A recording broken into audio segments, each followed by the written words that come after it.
పూర్తి వివరాలు చూసే ముందు మా ఛానల్ ని సబ్స్క్రైబ్ చేయడం మర్చిపోకండి. శ్రీ గురుభ్యో నమః. శ్రీ మహాసరస్వత్యై నమః. ఓం నమః శివాయ. నారాయణ శాస్త్రి ఆస్ట్రాలజీ ఛానల్ వీక్షిస్తున్నటువంటి ప్రేక్షక మహాశైలకు స్వాగతం, సుస్వాగతం. ఈరోజు మనము 2025 సంవత్సరం ఏప్రిల్ నెల 16వ తేదీ నుంచి 30వ తేదీ వరకు తులారాశిలో జన్మించినటువంటి వారికి ఏ విధంగా ఉందో తెలుసుకుందాం. తులారాశి వారి యొక్క గ్రహస్థితిని కనుక పరిశీలించినట్లయితే ప్రస్తుతం తులారాశి వారికి రాశియాధిపతి అయిన శుక్రుడు మీ రాశికి 6వ స్థానంలో సంచరిస్తున్నాడు. 6వ స్థానంలో శని రాహు గ్రహాలు, దాంతోపాటు బుధుడు, అంటే మొత్తం 4 గ్రహాలు మీ జన్మరాశికి 6వ స్థానంలో సంచరిస్తున్నాయి. మీ రాశికి 7వ స్థానంలో రవి ఉచ్చస్థానంలో సంచరిస్తున్నాడు. అష్టమంలో గురుడు, అలానే 10వ స్థానంలో కుజుడు. ఇది ప్రస్తుత గ్రహస్థితి. మరి తులారాశి వారికి ఏ విధంగా ఉంటుందంటే, రాశ్యాధిపతి అయినటువంటి శుక్రుడు రాశికి 6వ స్థానంలో ఉన్నప్పటికీ ఉచ్చస్థానంలో సంచరిస్తున్నటువంటి కారణం చేత వ్యాపారపరమైనటువంటి అనుకూలతలు కలుగుతాయి. కొన్ని విషయాలలో మిక్కిలి ఉత్సాహాన్ని ప్రదర్శిస్తారు, ఉత్సాహంగా పనులు పూర్తి చేస్తారు.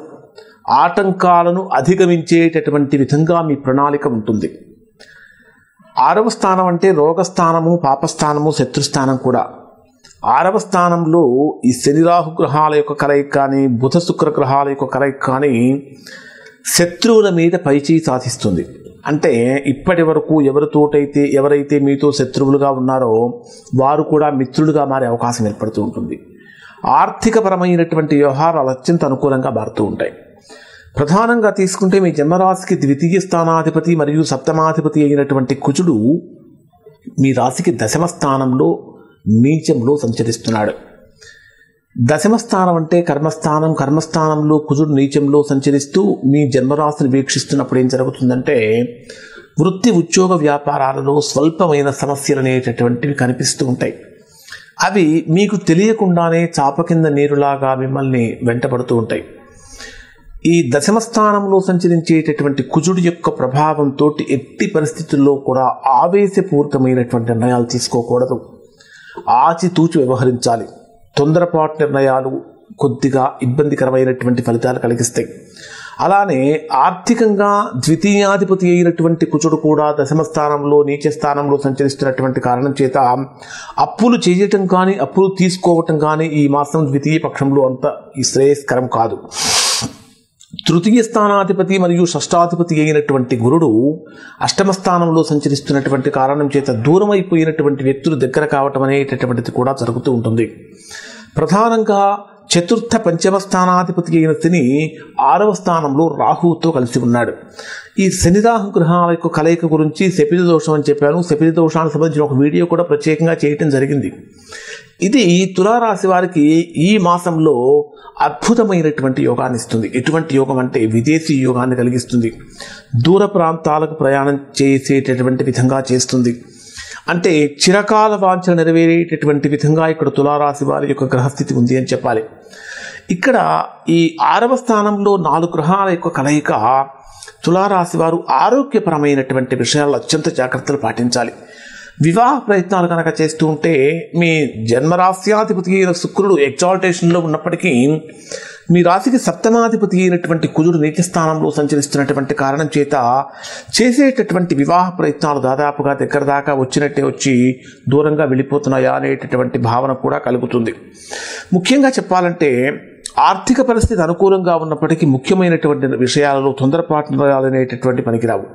6వ స్థానంలో సంచరించేటటువంటి గ్రహాల యొక్క ప్రభావం కారణం చేత ఆటంకాలు, అవరోధాలు అడుగడుగునా పెరిగే అవకాశం ఉంటుంది. ఆటంకాలు, అవరోధాలు తొలగిపోవటానికి హరిద్రా గణపతి ఆరాధన చేయటం వలన మంచి ఫలితాన్ని పొందుతారు.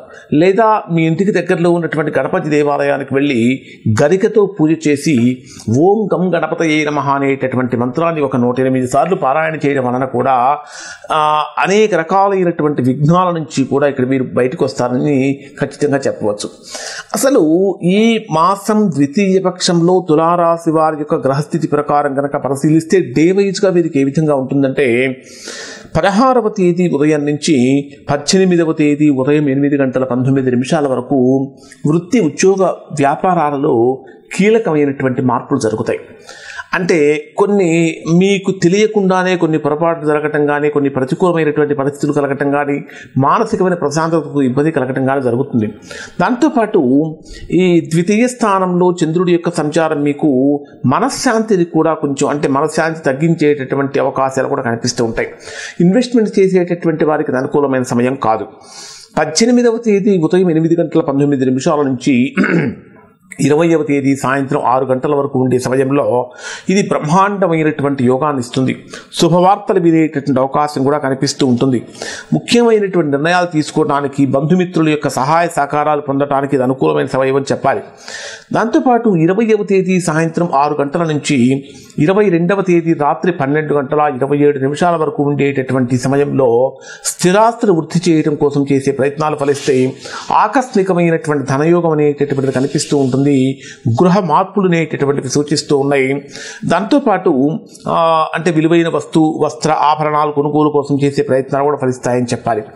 22వ తేదీ రాత్రి 12:30 గంటల నుంచి 24వ తేదీ రాత్రి తెల్లవారుజామున 3:23 వరకు ఉండేటటువంటి సమయంలో సంతానపరమైనటువంటి విషయాలలో మంచి నిర్ణయాలు తీసుకోవటానికి, వాటిని అమలు చేయడానికి అనుకూలమని చెప్పాలి.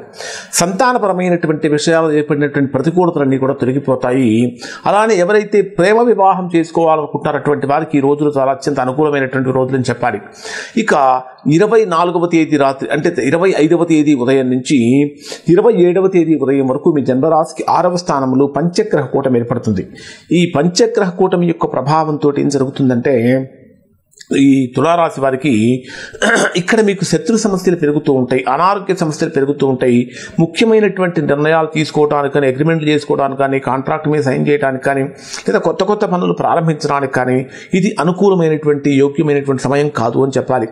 ఇక 27వ తేదీ ఉదయం 7 గంటల నుంచి 29వ తేదీ ఉదయం 7 గంటల వరకు ఉన్న సమయం సుమారుగా అనుకూలమైనటువంటి ఫలితాన్ని ఇస్తుంది.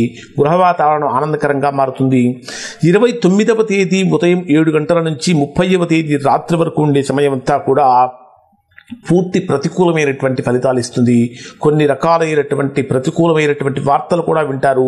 కొన్ని ఇబ్బందికరమైనటువంటి పరిస్థితులు ఇక్కడ తులారాశి వారికి కనిపిస్తున్నాయి. అంటే ఓవరాల్గా కనుక పరిశీలించినట్లయితే ఒక 60% అనుకూలంగా ఉన్నప్పటికీ ఒక 40% తులారాశి వారికి కొద్దిగా ప్రతికూలత, ఆటంకాలు అనేటటువంటి కలుగుతున్నాయి.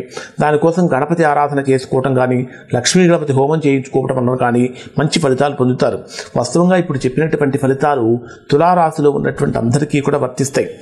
ఎవరికైతే వర్తించడం లేదో, ఎవరైతే తీవ్రమైనటువంటి ప్రతికూలతను పొందుతున్నారో దానికి కారణం ఏమై ఉంటుందంటే వారి వ్యక్తిగత జాతకంలో ఏర్పడినటువంటి దోషం యొక్క ప్రభావం ఏముంటుంది.